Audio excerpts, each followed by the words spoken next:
Hi, I'm Conor Byrne, and this is That's What I Call Marketing, a podcast where you will hear from the leading lights in the marketing world and listen to their unique insights. Today, I'm joined by Maryrose Lyons, a future-focused marketer with a passion for technology and innovation, particularly in the area of generative AI for marketing. Maryrose is the founder of BrightSpark Consultancy, where she leverages her expertise to help businesses thrive in the digital landscape. And now Mary has created the AI Institute, which is where you can go and take one of her courses in AI. I recently completed one of Mary's courses, and it really is a great way to get started on all things AI. And today we talk about all things AI, the use case for AI in marketing, the benefits to you as a marketer. And we also talk about some of the criticisms of AI, like will it stop us thinking? Is it a risk to creativity? And we get into ethics and diversity. Don't forget to subscribe to That's What I Call Marketing, wherever you are listening or watching. If you enjoy the show, please leave a rating. And if you'd like to get involved with the show, get in touch with us about sponsorship, partnership opportunities. And as always, if we can help you with your growth through marketing, visit that'swhaticallmarketing.com and see how we can help. Maryrose, thanks a million for joining me on That's What I Call Marketing. Great to have you here. Thank you for inviting me. Well, listen, we'll get started, and I had to have you here as a guest because I have done one of your courses, and we're going to talk more about the courses you offer in AI. But just give us a bit of background of yourself. You've been BrightSpark Consultancy for over 20 years. Yes, it's 20 and a half. Who's counting? I kind of describe myself as the OG of digital marketing because I've literally been doing digital marketing since 1999 when it was invented. I was living in Sydney at the time, and I was working for a BNP Paribas, and they were rebranding, and they needed someone to look after the rebrand in Australia, which fell on my shoulders. And I got to work on the website, and they didn't care about the website at all. It was 1999. So as soon as that website went live, I took myself around to all the recruitment consultants in Sydney going, "G'day, I'm a marketer and I've done a website. So I'm a website marketer." And they were like, "Wow, this is a thing." So that's how I got into it. Me and this other woman were like the in-demand website marketers. Wow. And we were like bandied around all these different banking websites and so on. So we were literally, it was like early UX kind of stuff. So we were kind of making up the stuff as we went along. And then I came home to Ireland, and I just went, okay, I don't think I'll have the freedom to do what I want to do working for others. So I set up BrightSpark, and been no looking back since. That's amazing. And you've just kind of then evolved, I guess, as the digital landscape has evolved, you've kind of moved Yeah. with it, and a lot of learning in that. I would say that's what I thrive on. I'm Right. a always learning kind of a thing. Yeah, like when I started with BrightSpark first, like I was like my core services were things like email marketing, Google Ads, which was new, and SEO. And like I spent about 3 years trying to make the case to people that you actually needed to market your website. You couldn't just Yeah. build a website and get rich overnight. That was so as I was ahead there in that case. And I suppose I've seen I saw social media come along. I remember actually like faking an account so I could get into Bebo, because Bebo came to Ireland before Facebook. And yeah, so I've just kind of ridden along with it. I love apps, and I love tools, and I love being able to tell, like, okay, something's coming, this thing is going to stick. So you can imagine on the 30th of November 2022, when ChatGPT came along, I was whimpering with excitement, because this is just speaks straight into my passion, which is tech and early adoption and absolute profound change for the way we do business.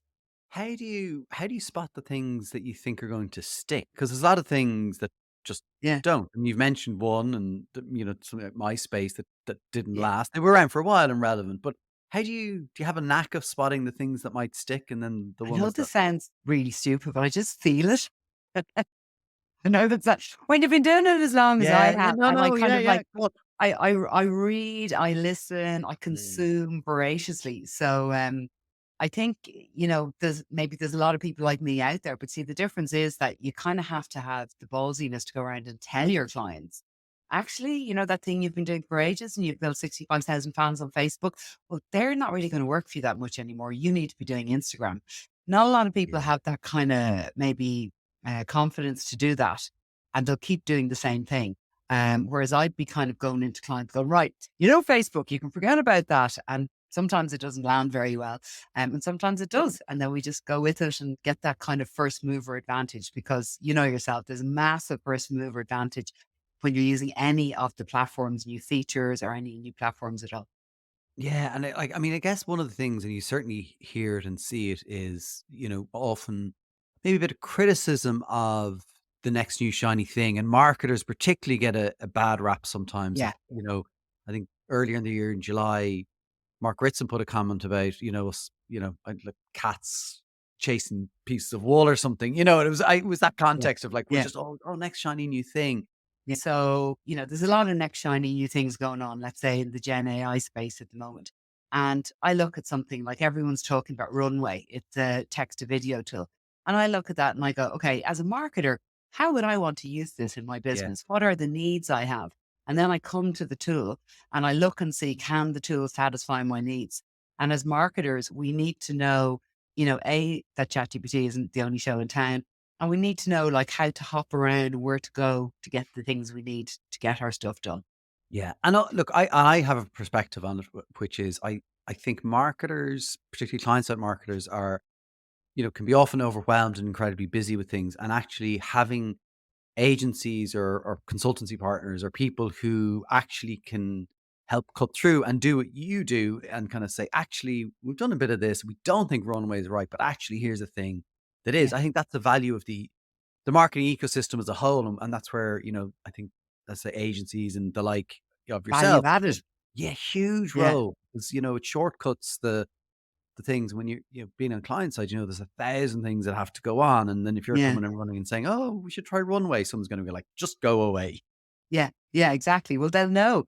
But I think that this is what I love like about the AI tools. Let's get into AI in marketing. Like it's a huge topic, has been a huge topic all Yeah. through 2023. And now as we're in 24, it's going to continue. It ain't going Uh, away. it ain't going away. It ain't going away. Ooh. So what are you seeing as kind of I guess you've touched on it there, but what are kind of some of the key benefits for marketers to start to get their head around AI if they haven't already?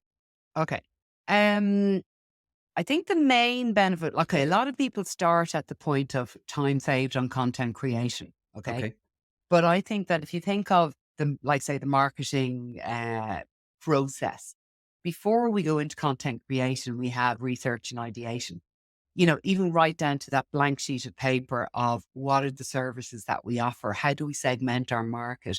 What's going on in the category?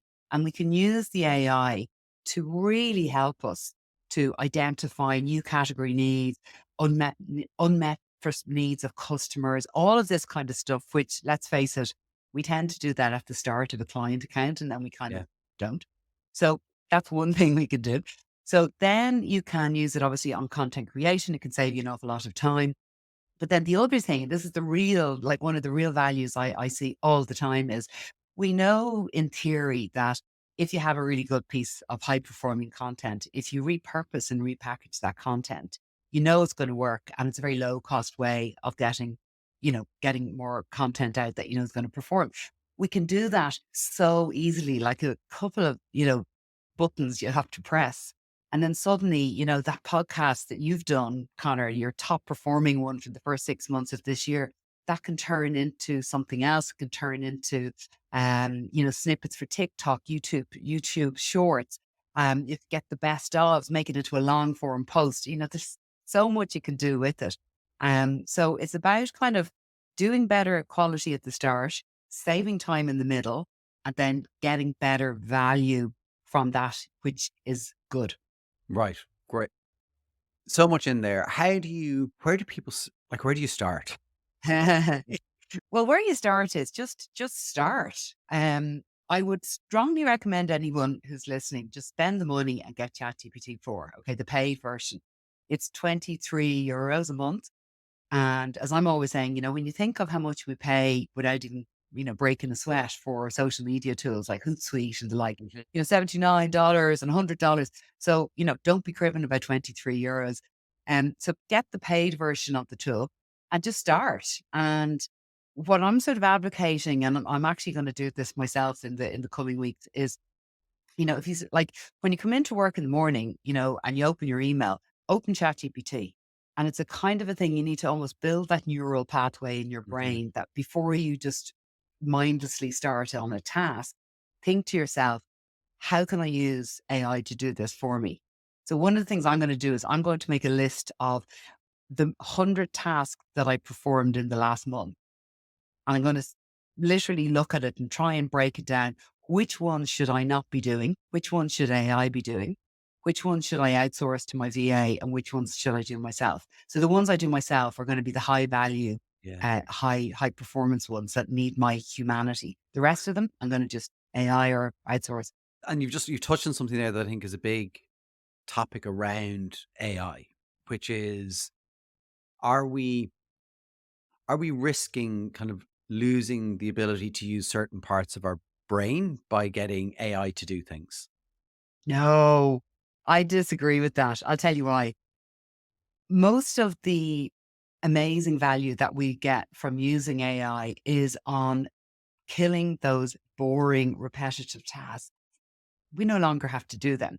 So that's actually freeing up our brains to do better quality work. Now, boring, repetitive tasks occur in every single role, but as a marketer, we have a lot of boring, repetitive tasks that we have to do. And, everyone's job is different, but Yeah. we need to actually just stop doing them because we don't have to do them anymore and free up your brain to do better quality work. Now, the thing is, you know, with time, jobs that are filled with just boring, repetitive tasks are going to go away. So, if you're in one of those jobs and you're listening, now is the time to start using AI to basically automate your way forward and elevate your role so that you're doing better quality work. And then for people who are already doing great quality work, you can use AI to question you, to help you on planning and to produce better quality work. So it's a win-win. Yeah, and it's, I mean, touched on a number of things. I think that idea of seeing where it's going and actually being able to get in early and say, actually, here's where it can add value, not take Y- away, but it might Yeah. take away certain pieces. Yeah. But if I was hiring, if I was like, if anyone's listening there and they're going to be hiring people in 2024, one of the questions I'd be asking at interview would be, how have you used AI in your current role? Have you set up any GPTs yet? Because you want those kind of people coming into your team because Mhm. they're open to using the technology. And of course, like you need to use it responsibly. And that's the responsibility of the organization to have the conversation about, are we going to use it or are we not? I would hope they'd go with the yes, we are. Mhm. If we are going to use it, we're going to be transparent about it. We're going to let our internal and external audiences know. We're going to have a list of these are the tools that we use. We don't use tools outside of this set. And then we're going to train our staff to use them properly. So that's the way, as an organization, we kind of bring in AI. And then you just give a bit of training to your people and then see what they produce. Yeah. And And thinking of companies that I've gone in house with, and there's no looking back. And I get these really, spontaneous emails from them going, "Oh my God, we just did this and it took us this much time and it's brilliant." So, it does work. yeah, I mean, everyone's busy, right? And there's busy and busyness. There's a difference, I guess. But it's, if you can free up time to do other more impactful thinking work. And one of the other things, though, I think about thinking, and it's a misconception I think about AI tools, is like you have to put thinking into the prompts Yeah. as well, right? You can't just go do this. Yeah. Well, as I said, I think you would have heard me in the course saying, it's like this kind of a thing of a human sandwich. I have to try and come up with a better Yeah. allegory. Actually, I've been using this human sandwich all year. Okay, so the human sandwich is where you have to have this kind of our creativity goes in the start in the Mhm. prompts. Okay, what are we asking us to do? Oh, throw in this. Make sure you put in this. So our humanity and our knowledge of what we're about does that start bit. The AI does the big bit in the middle. And then the bit at the end, as I always say, is that what your first output from whatever tool you're using, Claude, Bing, Bard, whatever, ChatGPT, it took me about 80% of the way there. If you've done a good prompt, it will be 80% of the way there. And then you're going to look at it and you're going to add a little bit of finessing that's uniquely yours. Yeah. And then you're going to put it out. And that's how you get good output. But if you come along, as a lot of people, a lot of agency friends of mine were coming to me at the start of this year going, I put in, write a blog post about, and I was like, and you got something crap, didn't you? And they're like, yeah. And I was like, but if you put crap in, you get crap out. But Yeah. if you did a prompt, for example, that had, you primed it, like you have to give it context. You prime it on the kind of maybe the persona you're writing for. You prime it on the kind of the strategic reaction that you're going after. Then you put in your prompt. Gonna get Yeah. something really good at. So Chat GPT is one of the tools, probably the best known, and Yeah. as you say, great place to start. And I get if someone is starting in Chat GPT, and if haven't yet done one of your courses, are there places they can go to help kind of learn how to maybe get started? How do people get started? Well, as I say, get started, start using something. If you don't have budget, you can you can get access to Chat GPT-4 for free through Bing. Right. So you get Bing on the Edge browser, and Mac users, don't worry, you can download the Edge browser. I used to always sit there with my arms crossed going, I'm a Mac user, but you can just easily download the Edge browser and there you go, it's there. So that's kind of a good place. So like you can get it for free. This the only difference between the free GPT you're using on Bing and then paid GPT-4 is that GPT-4 allows you to upload documents and Yeah. analyze, and it can Yeah. read things you've scribbled on a piece of paper, and it can do all sorts of good things. Yeah. Yeah. It's that I've started to use the upload and analyze, and What it's do you use it good.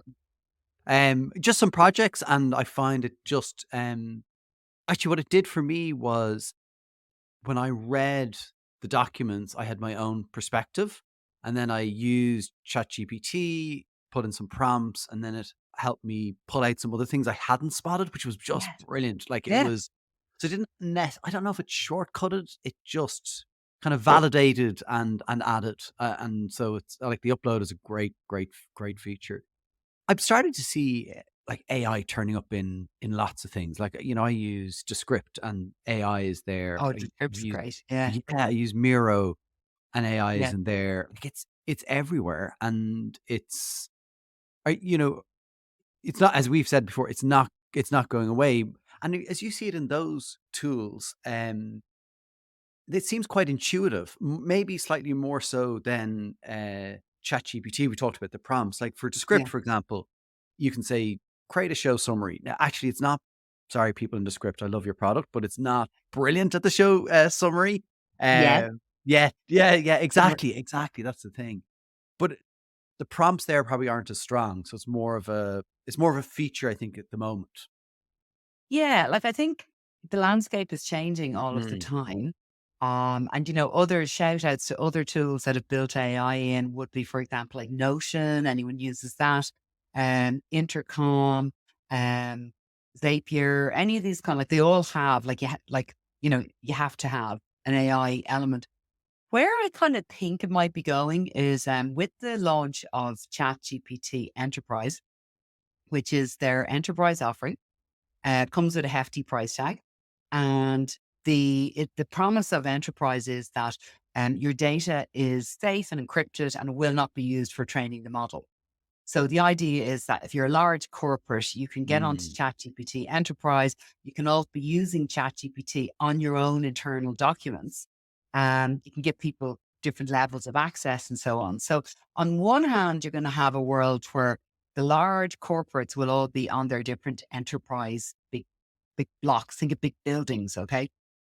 Within individuals' use, then as well, you've got things like Copilot have come out, which is like the Microsoft offer, which is where, as you're going about your business, doing your general things on Word and Excel and so on, you've got Copilot to support you based on your own individual documents, emails, and so on. So you'll have that world.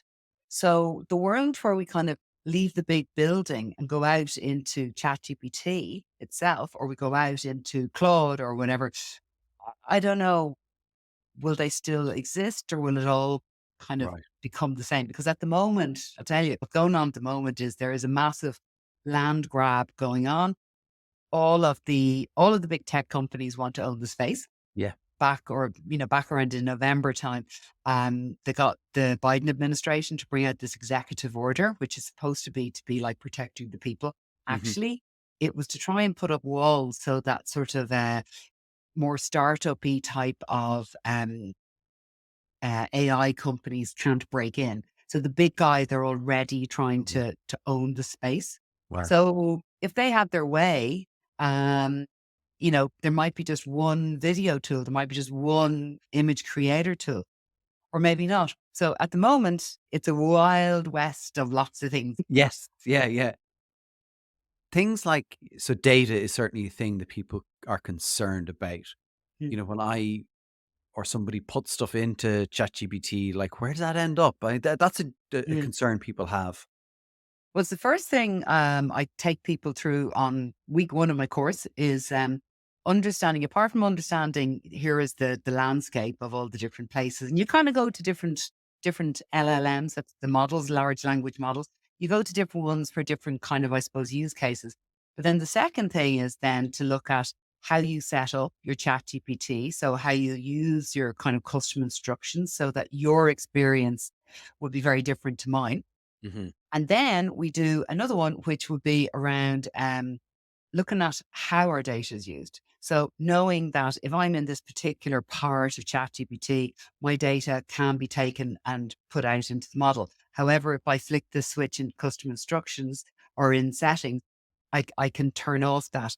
Um, where that what happens if you put some data out? How can you retrieve it and take it out Mm. of the model? So these are things that we as humans need to know. And then once you know them, just go out into the world and use them safely. Yeah.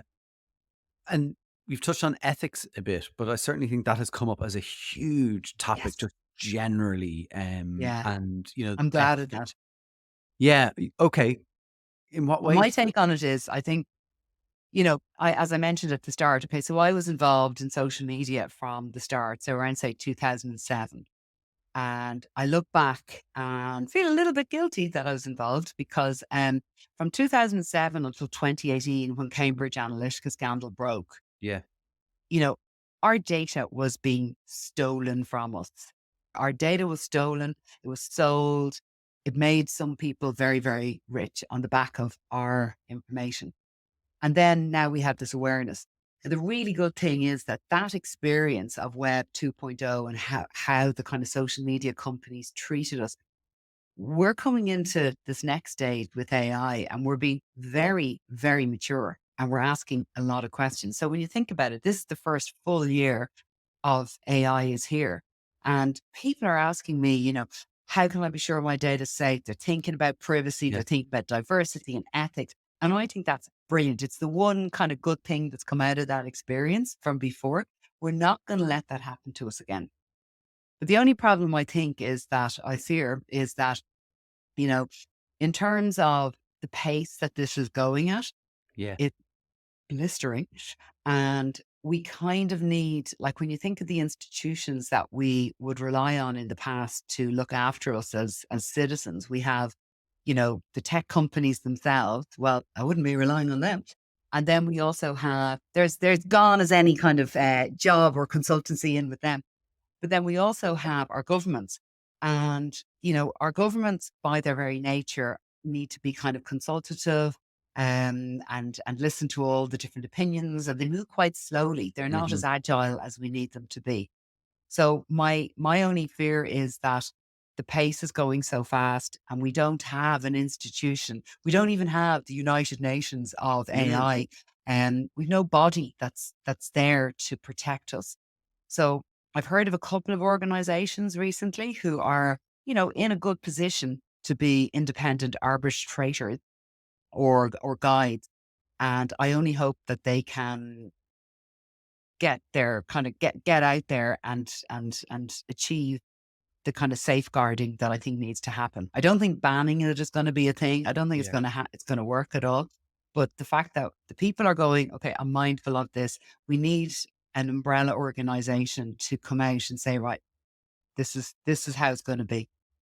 Yeah, and look again. Remember when the internet and all that was called the Wild West? I think social media was often, turns out social probably was, but you say they stole Yeah, our you kind of say so. Yeah. yeah.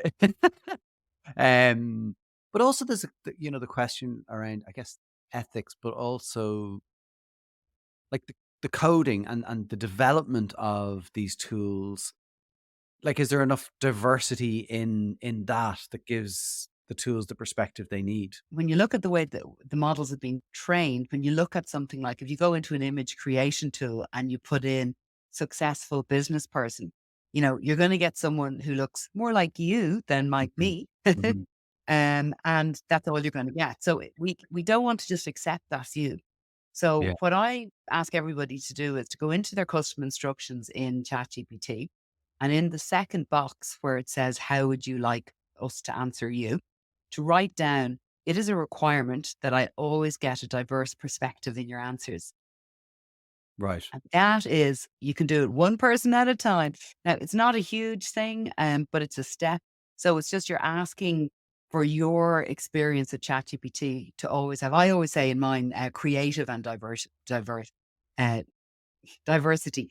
So you're pushing the model to kind of dig deeper into itself to give you what you want. So it's one little tiny step you can take. But I guess onto that, like, where is it digging deeper to get that if the people who have developed it are not from diverse backgrounds and also Yeah. access? Yeah. Well, it's got like a large bank of information. I suppose you need to just like keep on telling it, like, this is not good enough. When I say diverse, I require this. Now, one of the things I find in the image creation tools, for example, is that when you put in like you're looking for diverse, it immediately gives you full hijab. It's like, no, I kind of want something that's kind of like Okay. not the extreme, but just like not all white. So you have to kind of train the model as to what you want, but being aware of it. And again, having this conversation is maturity. We're aware of the failings, and Yeah. we're trying to go about, overcoming them one step at a time. Yeah. Oh, excuse me. And look, I think that's, yeah, it's a good point, at least, at this point, that people are having the conversation, kind of going, I know this needs to be better and different. One of the things I know we've talked about, and we talked about it before actually, where we were talking about kind of the way social media came about and companies trying to get their heads around it. And I remember at the time I wrote kind of a guide for O2, this is going way back, customer care team, on how they should use Twitter as a customer care tool, right? And so that goes way back. Groundbreaking. Yeah, yeah, it was though. And you've touched on it here, is like, yes, that was happening, but the pace of this is happening so fast. You're in a lot of companies and organizations helping them with some of the training, but also the guardrails around, well, how do we use this? So again, someone listening to this today in a marketing department going, okay, how do I start thinking about guardrails, ethics, use cases, permissions, etc.? Well, I think that stop thinking about it and just start doing it, really. Like, the resources are there. On my website, I've got a free AI policy template. I just want anyone to take it. So take that, go back to your team meeting and say, right, if we're going to start using it, what will we start with? And have the conversations internally about the different the different elements that I have in that policy template. Brilliant. Just start doing it. But I think what you touched on there, like on the kind of the pace of change, um, I have had, I've delivered 3 refresher trainings. So people who took my courses at the start of this year or at the start of 2023, came back to me in around October and November saying, I know it's really changed. Can you come in and do a refresher? Wow. And they were right. It has really changed because like my slide decks for my courses change literally week on week. And the thing I got off on, I love the fact that in week 4, I cover things that hadn't actually come out in week 1, if they're relevant for the use case, which is marketers. Wow. So that's the pace it's going at. And, I think that if you're stressing and you're fretting about, if AI is just one of these things at the back of your mind that you kind of sometimes think about and you're like, I really need to get on top of that. Kind of like updating your LinkedIn profile. A lot of people have that kind of feeling. I really must Yeah. get around to it. if it's one of those kind of stressors, you can actually relieve the stress by just actually opening an account and opening it at the same time as you open your email and just doing it. That's it. Right. It's a practice thing. You've talked about the AI Institute. Tell me about that. Yeah. Well, I just created it because I have been doing my AI for marketing courses all year, and they've been flying it. And then it's not just marketing people doing them, it's also kind of business owners, switched on business owners. And then it kind of spread to being, I did this one called the AI, this is what you did, the AI for self-employed, or the AI non-technical people. You don't have to be technical. So it kind of spread. And I just kind of feel, this feeling thing again, Hmm. that it's moving beyond the early adopters and it's moving out into the kind of the masser market, let's say. And I just feel that there's a lot of kind of academic-y type of courses around, which let's just say their curriculum wouldn't be updating as fast. Right. And then there's a lot of low cost ones, which are kind of great, kind of, they're not really consistently good quality. And I just felt that there's a need for people to get ethical, really good, practical, put your fingers on the keyboard, come away with a smile kind of training. Mhm. So I've got him to put together a course, and it's 4 weeks where the first week you're looking at what is unstructured data, what's the new Gen AI tech stack look like? The second week, he helps you identify potential use cases in your own business. And then third week, fourth week, and you come away and you've got this kind of framework and a plan. So it's all very much around fingers on the keyboard. You get the recording and then you can kind of go back step by step and do it at your own pace as well.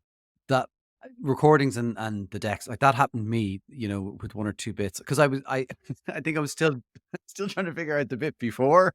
It's like, Right. well, Yeah. everyone else has moved on. It's very, very practical, as you say. It is on, hands on the keyboards, and I'm not trying to do it. There's no smartless code here, as I said before, with like, Connor 10 and you'll get 10% off the course. But no, it is very practical, and you do walk away going, actually, I can do things, I can use things, and it can kind of Yeah. create a culture of using these tools. And there's a That's fear. what There's a that's what fear. kind of happens in practice. Like I've had this a lot where somebody comes along from a company, like a larger company, to one of my courses, and then they go back and they go, "This is amazing. We need to do this." Yeah. And they then bring me in to kind of train up their whole Everybody. Yeah. team, Yeah. and then the team are all doing it.